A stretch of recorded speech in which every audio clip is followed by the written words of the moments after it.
All right, here we are at Fuse 6 in Las Vegas, and we are excited to be at the AIME conference. And I am with Shalimar Guillen, who has come and visited us here at the booth. And I want to hear about what you're doing. Michael tells me you're doing some amazing things out there in the industry, in the business. Tell us about it. Tell us what you're doing. So I don't treat a client like a client. I treat them like family. So when you take ownership of something, and even if you've made a mistake, and I have a team, so everybody has a job, everybody has a function. I bring in the business and they close it. So Okay. I have an opening team, I have a processing team, and then I have a closing team. So when there is a mistake, because mistakes happen, we're human beings. They do. I take ownership of it. I Yep. tell the client, I'm so sorry, I made a mistake.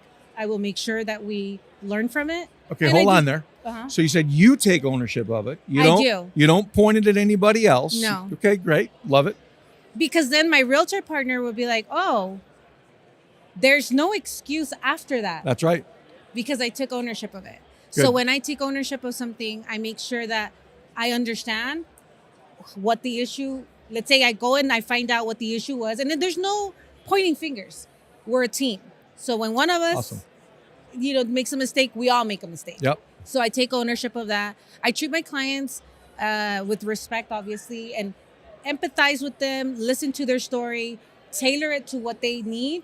And especially with the underserved community, I feel like I'm their advisor, their IT person.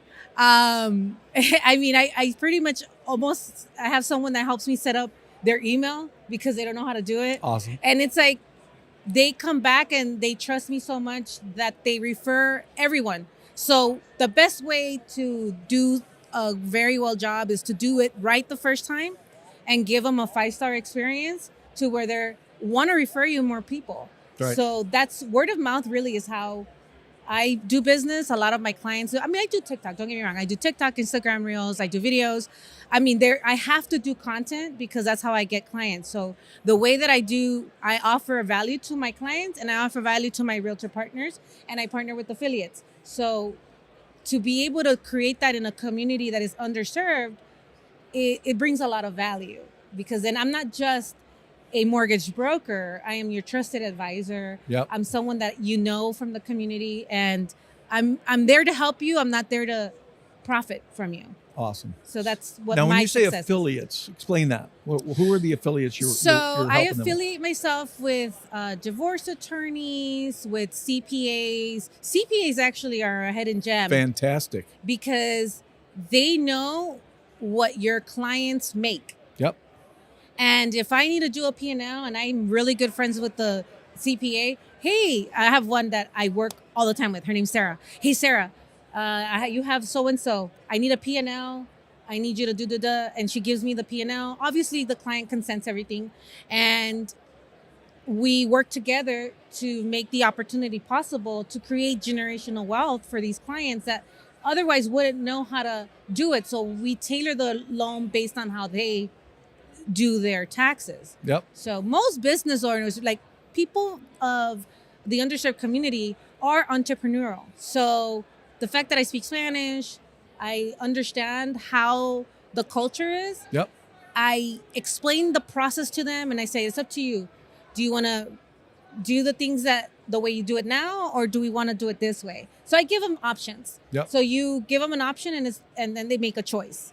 So most of the time I work with the CPA and they help and we work really, really well together. So they refer me clients, I refer them clients. So it's a very reciprocal relationship. Divorce attorneys are a really great option.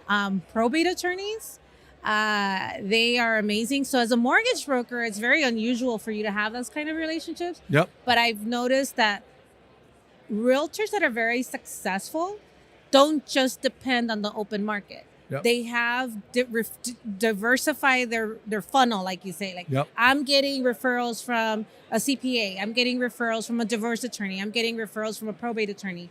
And all of that just exchanges in value for my realtor partners, because now I'm not just saying, hey, give me a client and my hand is out. Right. It's more of like, I have this client that I vetted for you, is pre-qualified, ready to buy. So who's going to say no to that? Right. Nobody. It's exactly No. right. So that's how my realtor partners, they really love working with me because that's what I do. I bring value to them. I don't just go when are you going to send me a lead? I mean, they do because I reciprocate the relationship. So Awesome. Well, I'm going to tell you, a lot of what you just said is going to be my speech this afternoon. So you're doing all the things that I would teach people to do. So you're a gem. I want you to know that. That is amazing. I love you talked about family. You talked about diversifying. I actually have a slide going to say diversify. Yeah. And I'm going to talk about diversifying your source, because if you're banging on realtors only, everybody else doing the same thing. And that industry is under attack right now. So it is. It's a really tough market if you're not prepared. Yep. But I've been preparing. There's a saying, I think it's John Wooden, failing to prepare is preparing to fail. That's right. And I took it to heart way back when the mortgage meltdown. I've been doing this for a long time. So when the mortgage meltdown happened, I said, this is not going to happen to me again. Failing to prepare is preparing to fail. That's right. So that made me more, okay, I can see the writing in the wall. I've always focused on purchase business. I do refis, don't get me wrong. I do them. But I focused on niches. If you over complicate your life, then you're not going to excel in anything. Right. So you can't be a jack of all trades. Either you focus on one thing or the other, but not all. Right. So I think that's what's helped me in this tough market, is that I've learned from past mistakes. And now I'm like, there's always an opportunity to learn. So even if there has been a really rough transaction, because it happens, I go back, I dissect it and say, okay, where could we improve it? And even good transactions, I always want to know, how can we make our service even better? Yeah, awesome. What a delight to talk to you. Thank you for hanging out with me for a few minutes. Well, it was a pleasure to talk to you too, because you not only did you know how to say my first name, you knew how to say my last name and how to spell it. I love it.